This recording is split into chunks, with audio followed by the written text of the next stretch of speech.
I am too. We are live. Good morning, good morning, good morning. I am so excited to be here for another Wednesday of Brand Like Jesus. I'm going to invite all of my LinkedIn family. Good morning. Please be sure to say hi in the chat.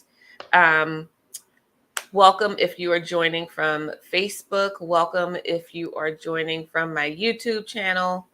And we are going to get started in just a second. And it's still saying the event will start soon. This is so bizarre. It I'm going to says we're hit, live now. yep, it says we're live now. I'm going to refresh. I'll check on my phone. I'll see what And it check says. on our phones here. Y'all, this is the joy of joining from all the devices. Ha! Here we go. It is officially live. Yay! We did it.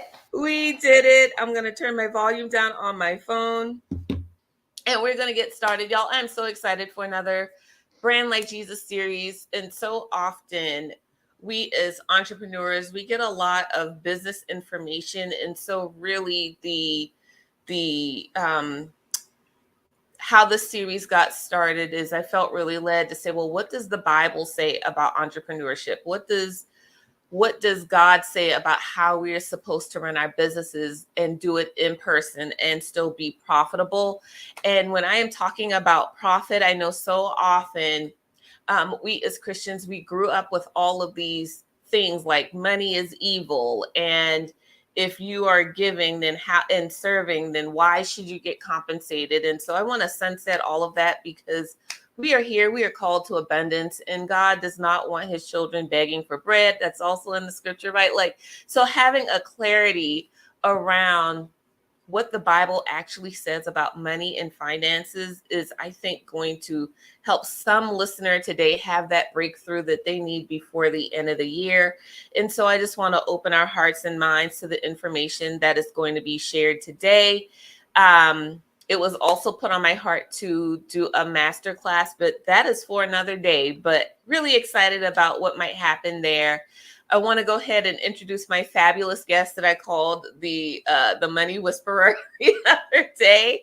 But Jeannie is a faith-filled woman as well, entrepreneur, and she talks all things money as well as caregiving. And I know that there are a lot of us on the call who are either caregivers today or are being positioned as, the future matriarch, and we have to get our caregiving mindset going because we know we're going to be caring for our elders or siblings later in life. And so I want to reserve some time for that as well. But Jeannie, go ahead, a quick intro, and we're going to jump on in.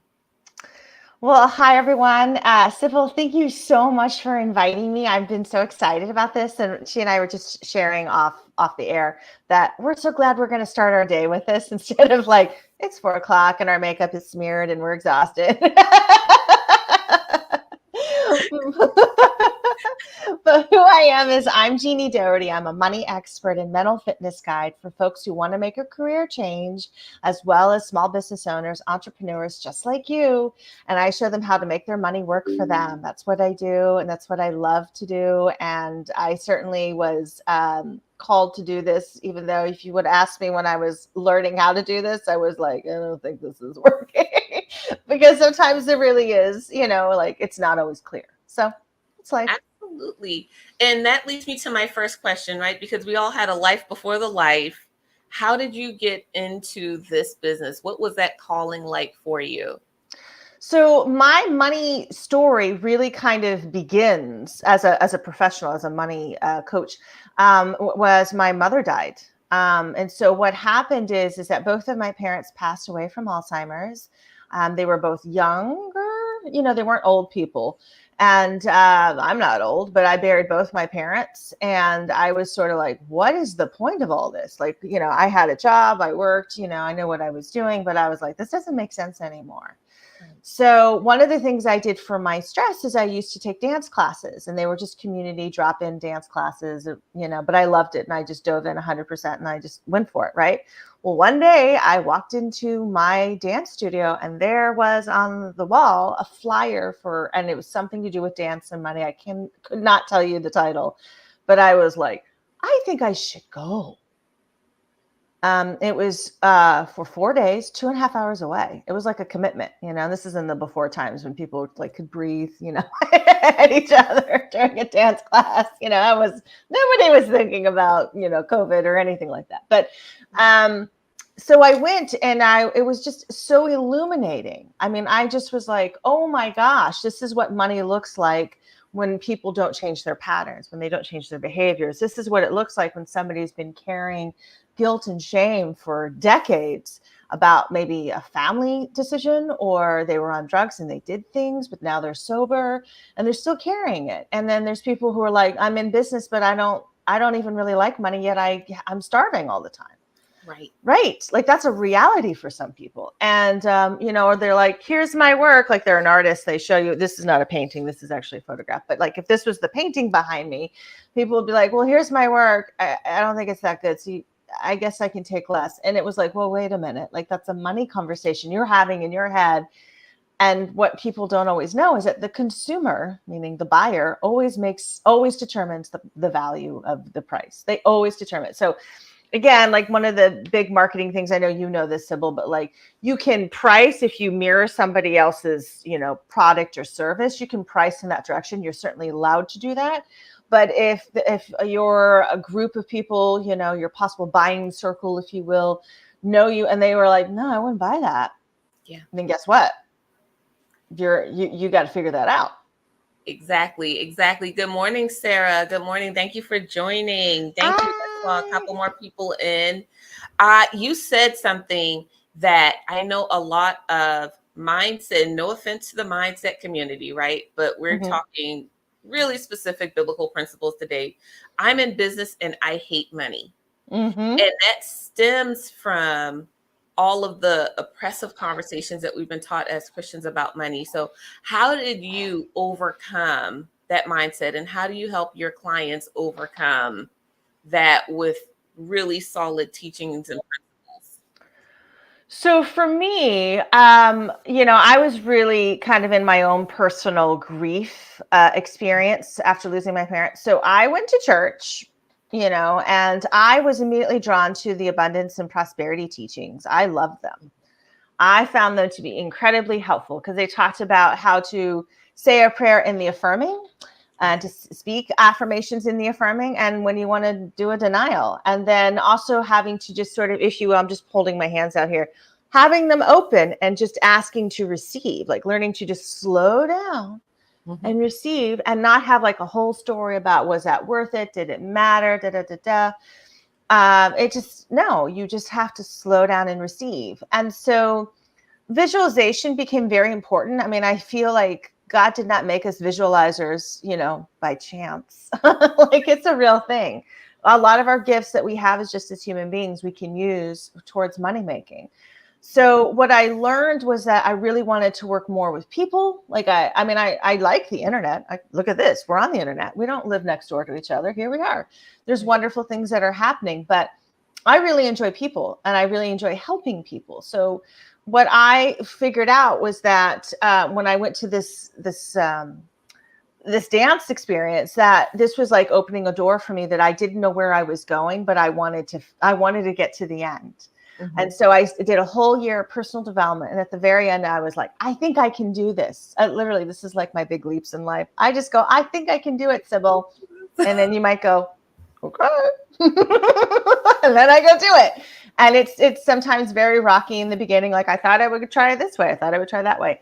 But if you're open and you're willing to receive the experiences as well as, oh, it should be this way. I didn't even know that. No, I never even thought of that. Thank you for sharing that. Yeah, I think that's so important, especially, and I talk about this, of course, from the brand perspective of when women start businesses and we say, okay, yes, this is my brand. And what we don't realize is even while we're serving, we're being upskilled, which means at some point your brand's going to have to evolve, and that original vision is now getting expanded or tweaked. And instead of coming at it from a place of fear, that you come at it with a place of affirmation and acceptance for those new skills and gifts that are just being revealed in a different way to you than it was before. So absolutely. Yes, and how I work with my clients is a lot of times they're at a crossroads. That's a nice way of putting it, or a fork in the road, or they don't know whether they should continue on doing what they're doing, and they're Mm, usually not happy doing what they're doing.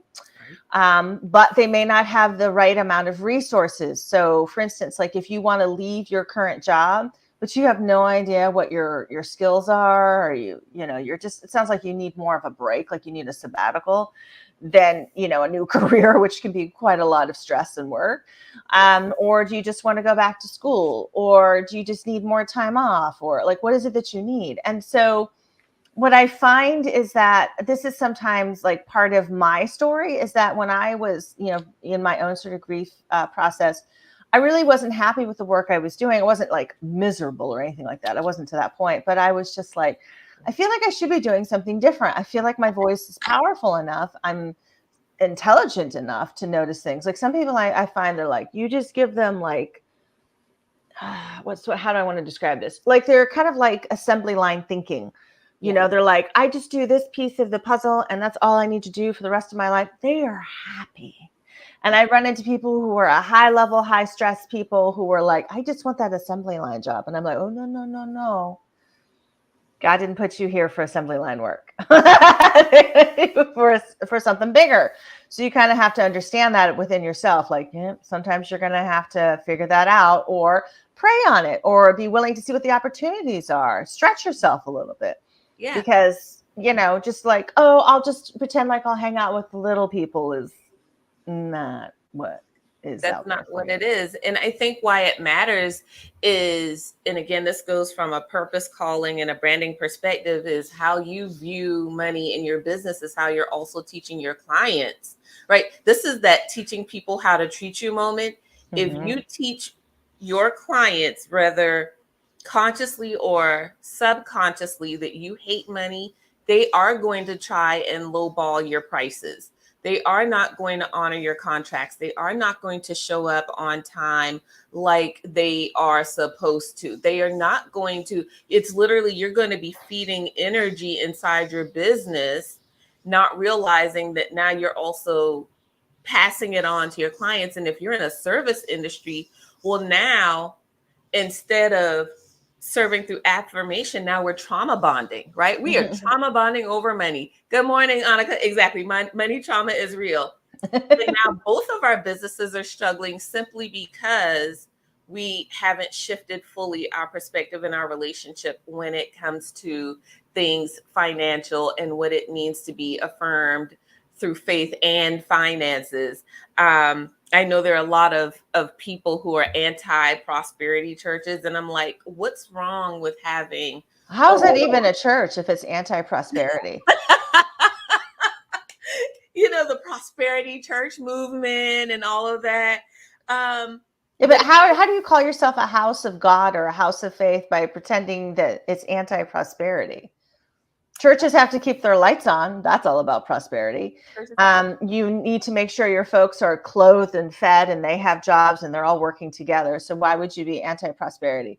See, this is where I actually I promoted this event yesterday. I don't know if you noticed, but somebody actually wrote a comment and said, "Oh, so what you're saying is that people, like they, what did they say? Basically, like they don't they learn their money from their faith, like at the Mhm. at the church." And I was like, I wouldn't say all that. I would say that they learn from their families, their environment, and their interpretation of their faith and in the teachings that they've been given, because every church is different, every culture is different, every country is different.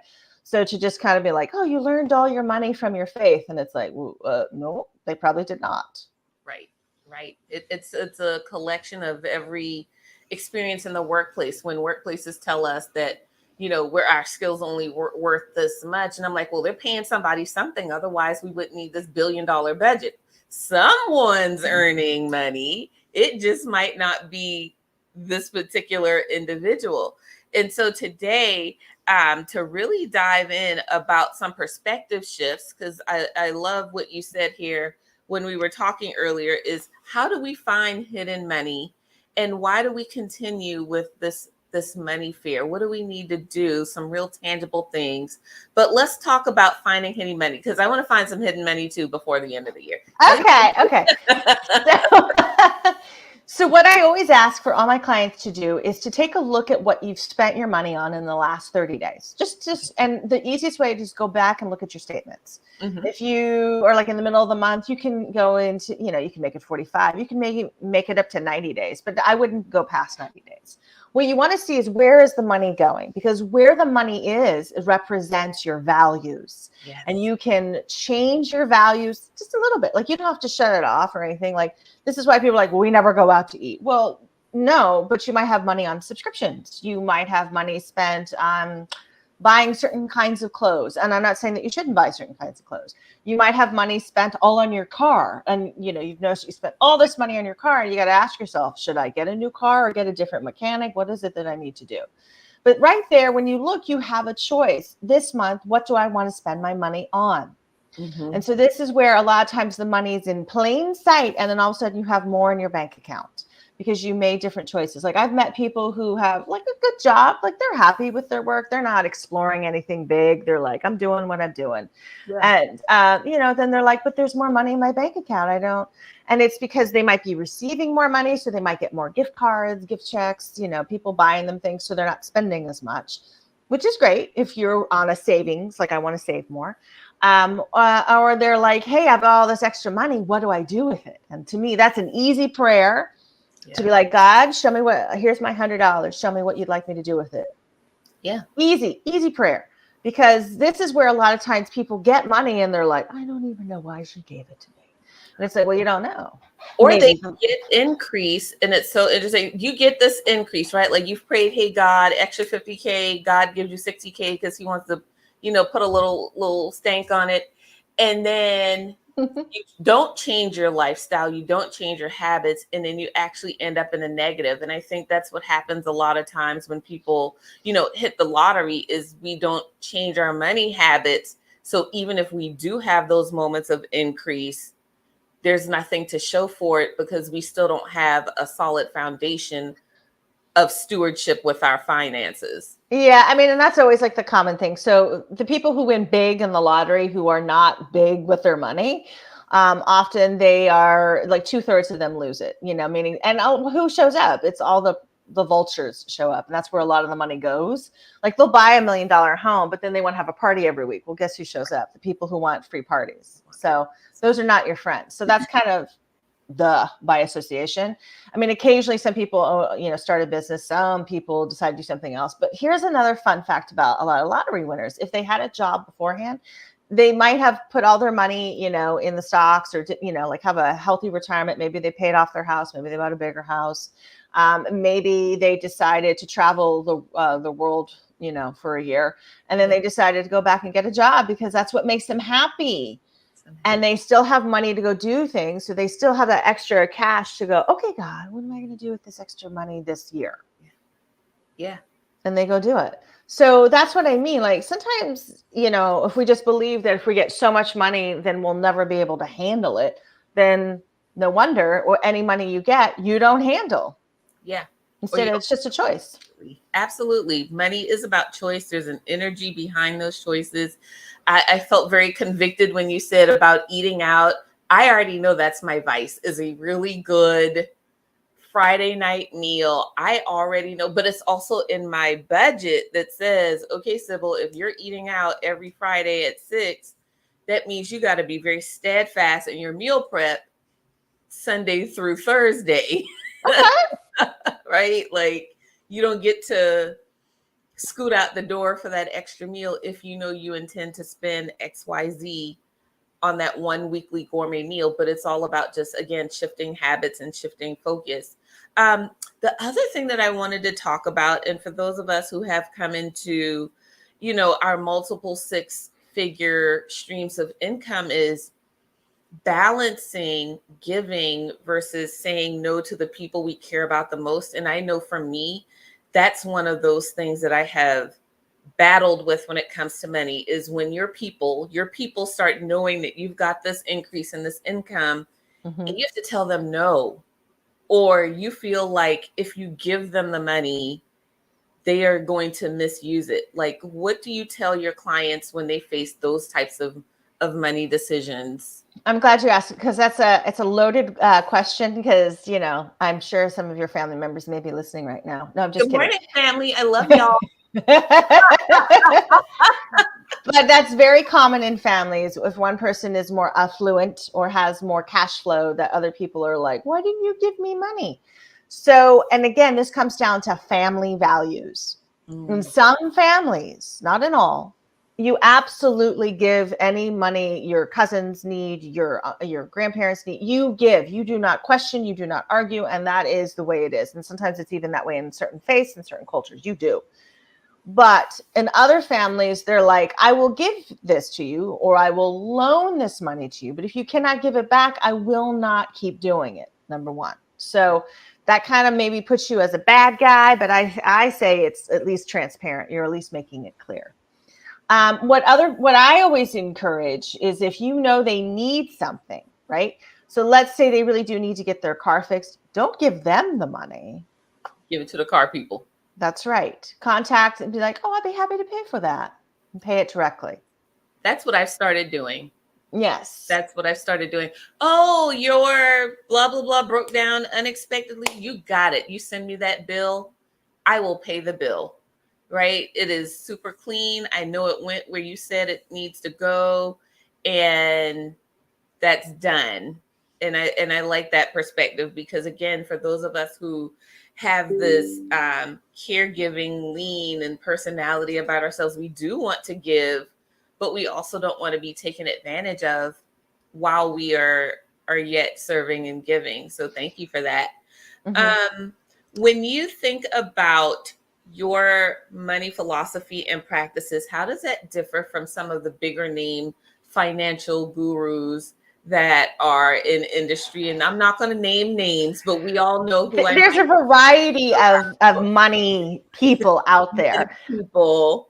Yeah, and they all have their own philosophy. What I will say, some of them, this is how I categorize them by behaviors. And that is, there are the people who are all about saving, and those are good people to follow. Like, I follow some people who are about savings, but there was this one woman that I used to follow, and I used to just fall down laughing, because basically she inherited 7 figures, and then she started harping on people not saving money. I was like, excuse me? But I thought, okay, well, at least she's not like Donald Trump, who blew it. But anyway, that's a different story. So, but I was like, because you can do the cash stuffing or the envelopes and still save money. I was like, give me a break. What are you going on about here? Are you talking about large sums of money to save with? Oh, that's good. That's like a whole niche there. If you've gotten some money, here's how you save it. Perfect. But then there are other people out there who are all about spending. I mean, they're all about, as soon as you have your money, go spend it. That's their money psychology. They will tell you that to your face. I think it's horrible money advice, because you don't know somebody else's money psychology. Ooh. Meaning, if they're like tight-fisted with their money, they're terrified of all their money decisions, telling them to spend it, it's a disaster for them. It's an absolute disaster. Unless they have everything covered, then they may be willing to spend a little bit. And that's fine, depending on what it is that they need to spend their money on. Then there are, what I will just flat out say, hypocrites. Mm-hmm. And they will basically say, here's what you need to do. And then they will have certain names that they call their people who either call in on their radio shows or their podcasts, or they call in for their webinars, and they demean them. That is also a money psychology that some people feel they deserve. And when I would say when people are hypocritical, I would say, like, they do things that are not exactly what, like the church example of anti-prosperity. Where does the money go? Well, you're giving them money. Right. But you may not get the money back, or you might not get the value that you thought you were going to get. So that's always a risk.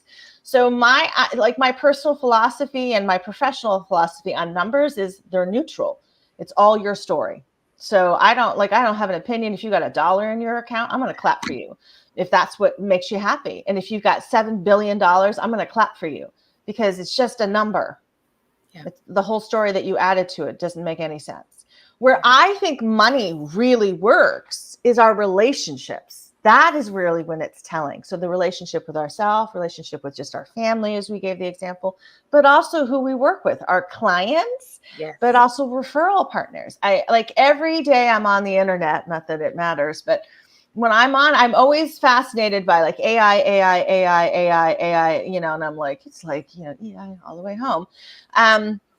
And I just listen and I just observe it. And I'm like, I've not seen the sophistication yet for AI, but I'm not saying it's terrible, but for people who are like, I never know what to say, I feel like I'm really stuck. It's great. I think it's a great tool for them. But if you know what you want to say, AI may be helpful in some areas. Maybe not. It depends on how well you can integrate your voice with the AI data. Right. That's the part that I'm not seeing just yet. The reason I bring this up is that if you actually have relationships, business relationships, if you own one, or you have a network, if you just have a career, people and you maintain relationship with those contacts, you've done a world of good for yourself, because when people lose a job, they have to go to their contacts. It's not all like remember the old days of the paper? Remember when people used to get the ads? In the yellow pages. Yeah, all that jazz. Oh my gosh. No, stuff is all done by relationships, because what every business owner, doesn't matter the size of their corporation, is like, who do we know we can hire now so we don't have to put it out on the internet and do this whole thing? They just want to fill the spot. And that's inside the company as well as outside. So that's my point. Like, a lot of times people are like, I don't want to waste a lot of money on advertising dollars when I can just hire somebody internally within less than a week and get them up to speed, hopefully in a month. Yeah. So that's like a big thing. And I do notice that there is two camps right now when it comes to business. And I'll just say business like in all its flavors. That is the people who want to work with people and those who don't. So if you notice that there's like all this, like, you don't have to talk to a single person, no sales calls for you, you just, put it out there on automation and the money just flows in. And I'm like, maybe a lot of people lose a lot of stuff because they don't have enough people contact.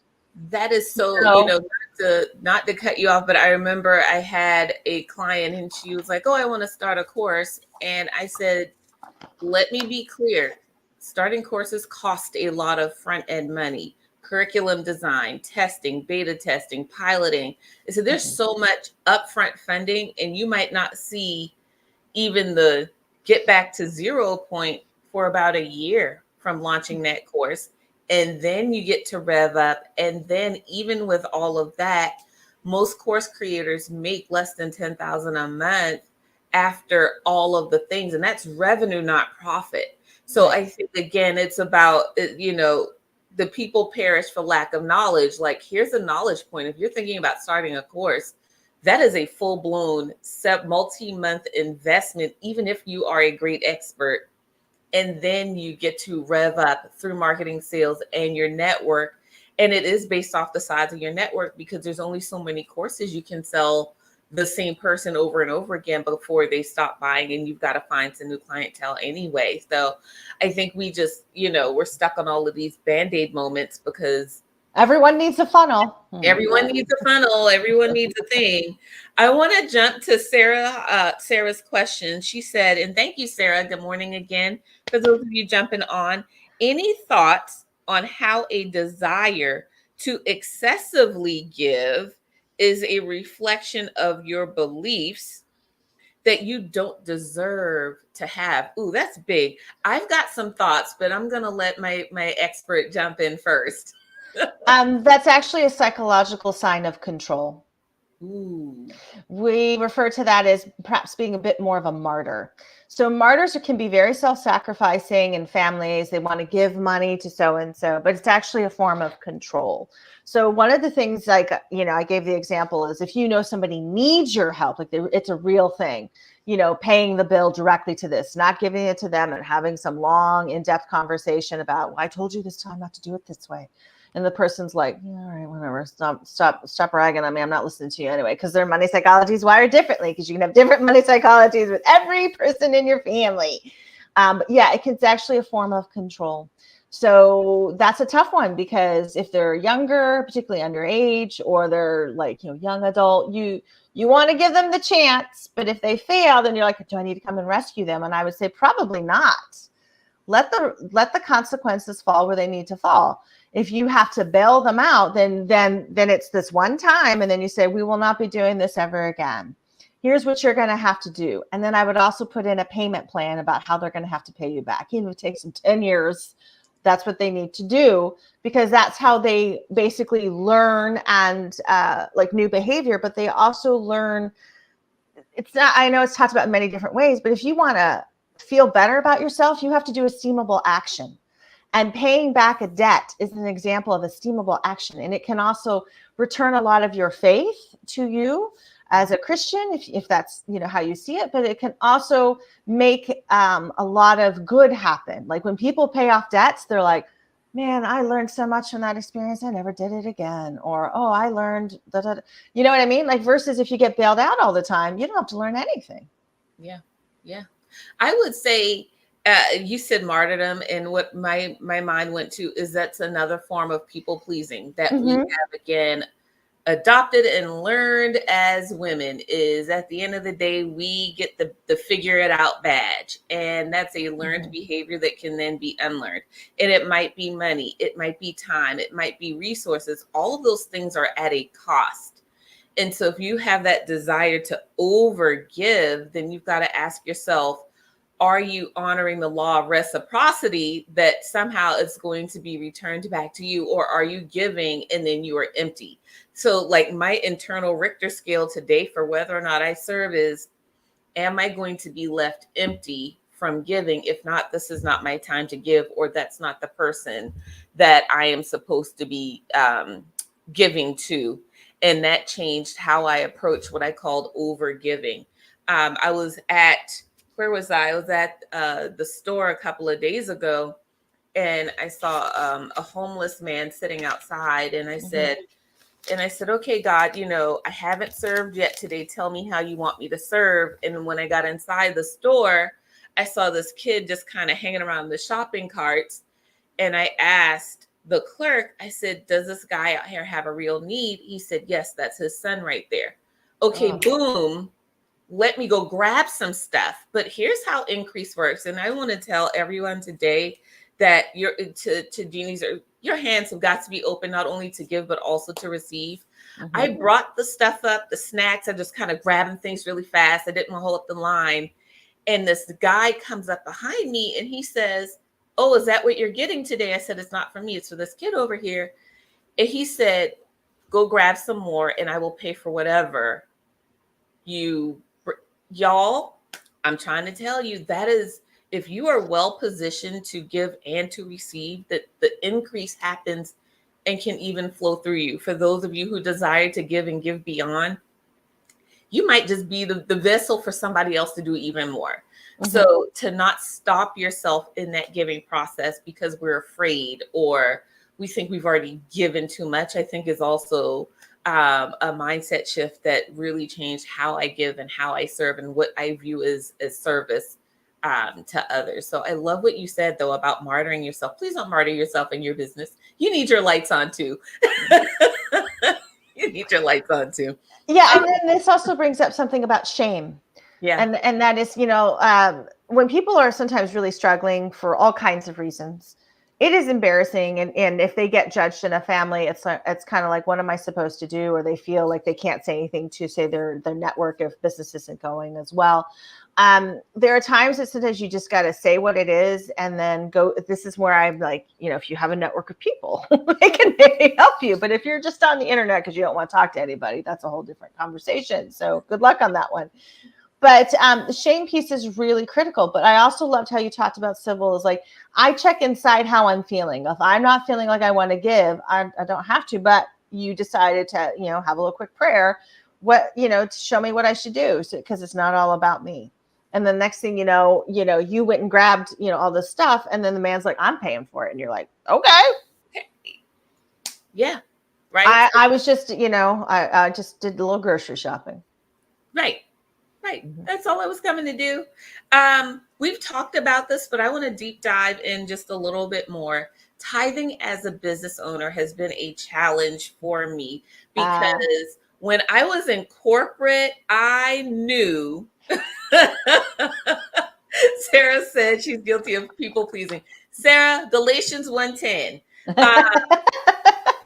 hearing the martyr comment. She said, ouch. Sarah, Galatians 1:10, I believe is the right scripture for you this morning. I did a post about that just yesterday, actually, which is why I can rattle off it a little bit faster than I normally would, because my Bible's always like, what scripture, God? Yeah. But tithing as a business owner, I have been so challenged because when I was in corporate, I knew that the thing was going to happen every other week. God got the first 10%. I paid myself 10%, which if you don't know how to pay yourself second, because I know a lot of people say, "Ooh, you pay yourself first." No, I pay God first. I pay me second. That's right. As long as you're happy with that, it doesn't matter. I am totally happy with that. But as a business owner, I'm like, okay, am I now paying God off my revenue or my profit? Am I paying God off of what I bring home versus what the business brings home? I want your perspective on that, because that has been something that just gnaws at me to no end. And I don't know if I've come up with a solution that feels great. So anytime money comes in, you tithe. But here's the thing. It needs to be on the gross, not the net, which is like, like when somebody sells a house, they finally made some money and they're like, you need to tithe on the gross. And people are like, Yeah. So if you sold a $600,000 house, that's $60,000 that needs to go to tithing. And people are like, I was gonna go on vacation. You know, you're like, that's not tithing. So this is the only Bible scripture that I love, and I have to keep it written down. But it's Malachi 3:10. And it's bring the whole tithe into the storehouse. This means your house, that there may be food in your house. Test me in this, says Lord Almighty, and see that I will not throw open the floodgates of heaven and pour out so much blessing that there will not be enough room to store it. So when we get in that space, we are, and I've met people who are like amazing tithers, and they do not tithe at 10%, Sybil. They tithe with their business at 40%. I have heard of reverse tithing where tithers tithe up to 80% because that's just how much increase I look forward to the 80%. Well, you can start today. I'm just kidding. You know, most people won't. If you get to 10, you're doing well. You get to 20, you're doing excellent. Anything above 20, in my opinion, is like glory. You know, it is amazing. So here's the piece that I always remind people, because not everyone's going to tithe the church. I would say the anti-prosperity church, do not tithe them because they don't want it. And if they told me they do, I'd be like, I don't think so. Not if it's anti-prosperity. I don't think. Let's go over Malachi 3:10 again. Let's break it down for me like I'm in kindergarten. I don't understand you. But the reason I bring this up is that you want to tithe where your good is. And you gave a great example by choosing to take the money that you had that was going to go to this man and the son, and you didn't really know, but you asked, is there really a need? Or is this kind of a thing? You know, like it's a situation that becomes a saga and you don't need the story. You don't need it. Then that's different. But in your case, you were willing to go get it and you were not questioning it. And then what shows up? The Almighty steps in and you get even a bigger amount that goes to them, and you participated. Now, did you give that guy 50% of your cash? I don't know. It's not my business. But you go where your good is. You go where your good is. So that's often people. It's other businesses that you want to invest in. It might be starting out, you know, like a little, very tiny little startup, not like some techie thing in, you know, Silicon Valley. You know, type of business. It may be that you're going to tithe somebody and go fix their car for free because you know they need it. This is how you do it. That is how it's done as a business owner. It's any money that comes in, personal or professional, it is tithed upon. And I will tell you, this is why I love referral partners in business, because I just got my first referral partnership because this is something I've been really like honing in on. This is like a goal of 2024 for mine, because I was missing it. I was really missing those gorgeous connections. Yeah. And you don't have to monetize a referral partnership. You don't. I just want to put that out there, because some people are like, no, I would never take money. And that's okay. I don't want to put that like you have to take it. You don't have to. It's always your choice. Yeah. But if you are like, I love monetizing referral partnership, free money, I'll take it. You know, then this is a place where your good goes. And this is where people will think of you, and they're going to think of you not in this, well, I know somebody who might be able to help you. They're going to be like, I know the person to help you. That's Let me right. tell you about Sybil. Let me tell you how she works. Let me tell you, I'm going to send the email right now for you. If it doesn't go through, you don't hear anything from in a week, let me know. I'll contact them again. Boom. Because one of the things that we don't always know or we forget about as business owners is that when people are looking for expertise or extra help or whatever they need, 84% of these businesses are looking for a person. Yes. A person, not something on the internet that AI created. That's it. That's so good. Annika said, we often miss the realization that not every organization is a storehouse. That is huge. That is so huge, especially when you are building your referral partners, your client base, when you are exercising that spirit of discernment that we all should exercise. What does it say? Is this client for me, no matter if we need that extra income? That's so good. Storehouses have inflow and outflow. That's And right. if you do not see or know where the flow is going after it is received, you should seek. That is so good, Annika. Thank you so much for that. That is so, so good.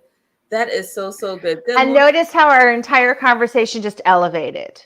Yes. It just elevated because we were like, that's right. So I could good. do this with anyone, or I could have like what really makes, I think, there's like an old like Facebook, it's not expression, but it's like I remember seeing on Facebook a long time ago because Facebook's like approaching 20 years. But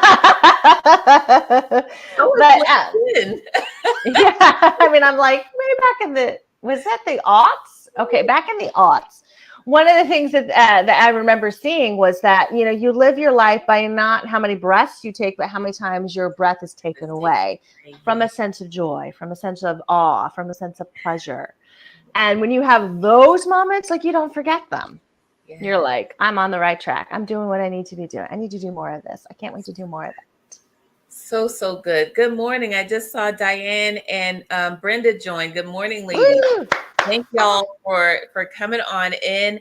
I want to ask one more question, and we got to like truncate it down because I want to talk about your caregiving conference coming up, which is fabulous. Views on business debt. So there are some who say debt, bad, no, get away. There are other people, good debt, bad debt. What school of thought are we sharing this morning that might help these ladies? So debt is supposed to be the thing that you carry.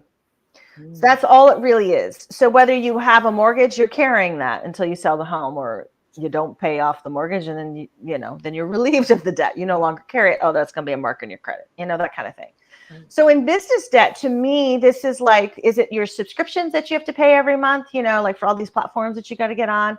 Is this a business loan that you're still paying off, which might be very appropriate? Is it a line of credit in order to keep the lights on? That's okay.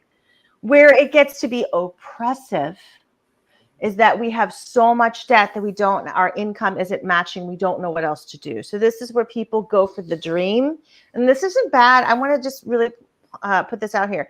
The fact that you took a risk and it may not have worked out financially doesn't mean the end of the world for you. There are many business owners that have failed to the tune of millions of dollars multiple times in their businesses because they knew they could do it, but they kept tripping over their own feet or doing whatever the heck they were doing, or quite frankly, they just needed to be a little slower with some of their decision making.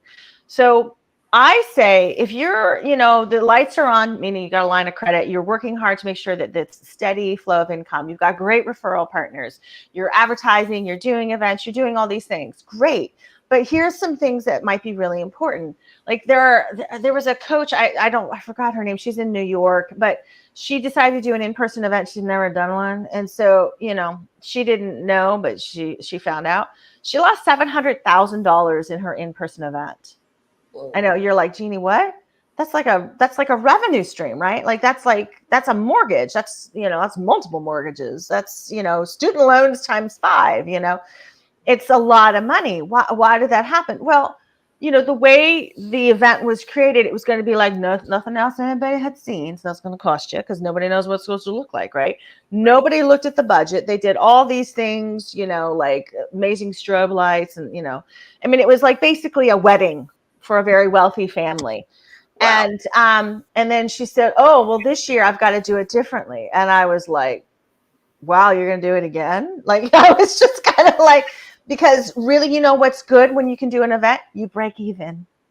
That part. And what a lot of people don't know, particularly with brick and mortar businesses, your profit is 10 to 20% of your business. It's not 300%. You may get a day like that, or you may get some periods of your life that you just get like money, money, money, money. It's coming, and that's wonderful. During the pandemic, people who had online stuff, like their enrollment was like huge, like up to 300, 400, 500%. And then when the pandemic stopped, it was like, oof, and then they had to go back to teaching live or not. They just said, no, we're just going to do online and we're going to do it this way. And we know that there's going to be a dip and we're going to account for that. Yeah. So again, it's just all how you look at it. If you are worried or feeling burdened by your debt, then I would say the best answer is to take a look at your sales and marketing. And a piece of that gotta be the people, gotta be those referral partners. But then another piece of it I would say is, are you willing to tithe?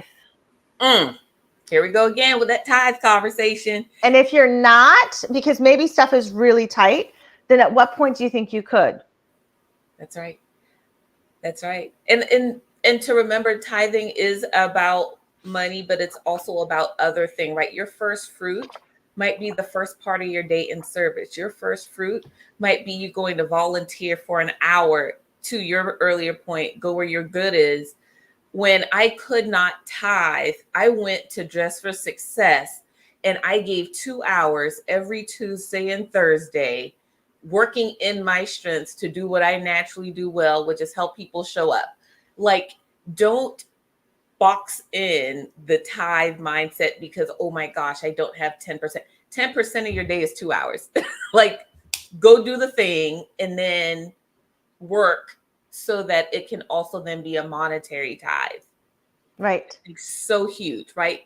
2 hours of your resources. What does that look like to when I was in corporate and I got laid off, I went and volunteered at church every single Tuesday and Thursday. Nice. And from there, took my first speaking engagement. Now, here we are 10 years later, I'm actually getting paid to speak, but I would not have done that but for the fact that the church said, hey, we need HR people to help out with this conference. And I'm like, I'm an out of work HR person. Do you still want me? They were like, yes. Volunteered with that conference for years until I moved. So, right, think truly about where your tithing energy is and how can you inject that into your business for some success here. Absolutely. Thank you, Diane. Thank you so much. I want to spend the last few moments because, as promised, in addition to being the money whisperer, I love the caregiving aspect and arm to your business for all of my multi-passionate women that are on the call today, right? Like, I have my consulting business, but then I also organize and coach TED speakers. I also, run for pageants, right? Because who doesn't have more hours in the day to spend? But yours is caregiving. I want to talk about that for a few minutes, as well as your upcoming event and how people can learn more about that. So please tell us all that we need to know, how you got into this work, why you're so passionate about it, and how we can join. So as I said earlier, my money story kind of began like after my mother died and I was in my sort of grief process. But since I'm young and my parents died pretty young and they were a statistical anomaly in our genetic code, meaning nobody had this experience. There was nothing in the line. But long story short, are you still there? Yes, I'm here. Okay, good. Okay, I just wanted to double check because there was a small blip. Okay, but long story short, what happened is that I felt very isolated and alone trying to deal not only with other family members and caregiving, but also with myself. I found that my peers were women who were in their 60s and 70s who had already buried their mothers, and like we didn't have a lot in common. So that was not a good experience in my life. And a lot of my friends at the time were like, I don't understand, and I just don't have any compassion for you, really. They were busy living their own lives. And I talked to other professionals, and mentors, and they didn't have very much. One in particular told me to my face that I was probably a little crazy and that my mother really wasn't sick and dying of Alzheimer's. And I just kind of went like, what? And I saw them about, I don't know, a year later, and they're like, how's your mom? And I go, she died of Alzheimer's. And they were like, oh, it was like I had somehow told the truth and I upset them. So you run into a lot of stuff, as a caregiver that has nothing to do with you, but you got to deal with it.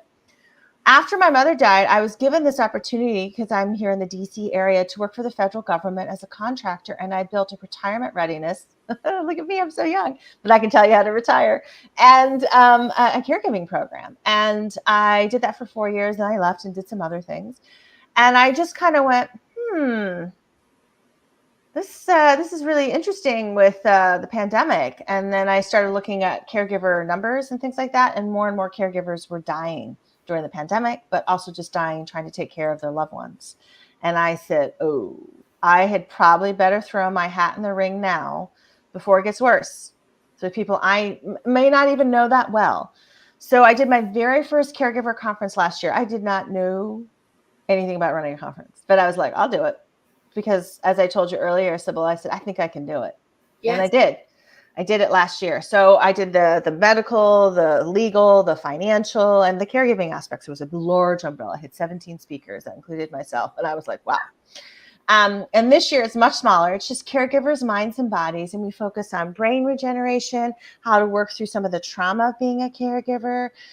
We focus on the money piece. That's my job. I talk about the money, like how to, get your Midas touch going. And I really wanted to focus on, fitness and nutrition, because I suffered for years with health conditions because of what I was eating, because I was allergic to it. And I didn't know, because regular medicine missed it.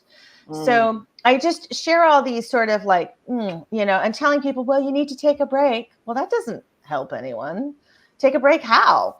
So, and what's not talked about enough is that when people are working a job and they're trying to take care of their family, that they are burning both ends of the candle pretty quickly. But more importantly, can they take on a promotion? Probably shouldn't, but they probably will try because they're overachievers. They will probably hire everybody under the sun if they could, but they probably won't be because there's a money issue, or somebody's tight-fisted with the money. No, we got to save it for a rainy day. You're like, you're 90. What rainy day are we waiting for? Then there's just all the coordination you have to do as a caregiver. And a lot of people are like, this is worse than my kids. And it's yeah, it's a lot more doctors you got to take them to, a lot more medical appointments, more legal, and they're exhausted. So when I've had this conversation with people who've never done any caregiving in their life, it's called men, not all men, but there are some men who will be like, why don't you have a conference in Orlando? I'm sure people would love to go. And I said, if you know anything about caregivers, they're either in the car, at home, at work, or at some appointment. I said, they're not necessarily on vacation. They may get breaks, but they are working 24/7. And so I said, no, this will be a virtual online conference. So it is absolutely my gift to give back to folks. It's going to be on November 20th. I think it's a pretty amazing thing, for people to participate in if they want to do it, and also share with other people, because I will tell you that it's a lot to ask people to be like, oh, figure it out, guys, you can do this. No, people are often exhausted and they're not sure how to start. They're not sure where to begin and how do I do this and what's next? And it's like, come on, we can get this done. So I don't know if everyone's going to see this. I'll put this in the chat here, but I can also put it in the Facebook group. But this is the link for the caregiver conference. And I'm share far and wide, because you just never know. This person might be like, oh my God, that's exactly what I've been looking for. Oh my gosh, I didn't know I could get stronger feet because your back is always going out. This is why I got the person who's a fitness whiz. We can talk to you about getting your feet stronger. Oh my gosh, you didn't realize a lot of your posture starts with your feet. Oh gosh, reflexology is a thing. Yeah. That's a thing. But it's more than reflexology. It's building the muscles. Correct. We've got one more question I want to try to get to, and then we're going to wrap up, y'all. If 8 a.m. on Wednesdays works for you, please let me know. Let me know in the comments below. 8 a.m. I love 8 a.m. because it helps me just kind of jumpstart my energy for the day. But if there is a better time in the mornings on Wednesdays, please let me know. I want to make sure that we are as accessible as possible. But question in the comments, I am struggling, and thank you for your honesty, everyone, this morning. You know, safe spaces is what I'm here to create. I'm struggling to make consistent money in my business. So I tithe the amount I used to tithe. I tithe the amount I used to make at my corporate job, which is well over 10%. Is that a good thing? And I think I need a clarity. I don't know about you, Jeannie, like, Well, what I'm hearing is that they didn't adjust. You can adjust your tithing to, and so when I said what the money's coming in, so if, let's say in your corporate job, I'm just gonna make this really simple. Let's say you made 100,000 a year, okay, roughly. So you tithe roughly 10,000 a year. If you're only making, say, 40,000, you're welcome to tithe 4,000. Yeah. Nobody said kill yourself. That. And again, if you're tithing based off of what your revenue is, your gross is for your business, that's the number anyway. And anything above that is offerings and excess, which of course we want to be able to do. But yeah, if it means resetting, then definitely take that recess. You got some condolences for you and your losses, by the way, in the comments below. And y'all, again, so excited. Thank you. Someone said 8 a.m. is good. Sometimes names don't pop up, so I appreciate that. I appreciate you all joining today. So next week, gonna fly solo again, and we're gonna talk about the 5 T's of Jesus's brand and how he started. And we probably have all gone through these and things we need to be doing. And again, biblical principles to help your businesses thrive. Thank you so much. It's been such a great conversation. Y'all, if you've not connected with her on LinkedIn, please do so. Yep. If you want to learn more about that caregiver conference, the link is in the chat. I'm also going to repost it when I do my follow-up as well. But definitely connect with her for that caregivers conference. I know it's going to serve so many people well and with such a great intention. So thank you so much for y'all joining today. Jeannie, thank you so much again for joining me. And I'll see y'all next Wednesday at 8 a.m. Thank you for joining in, Nicole. Now names are actually popping up.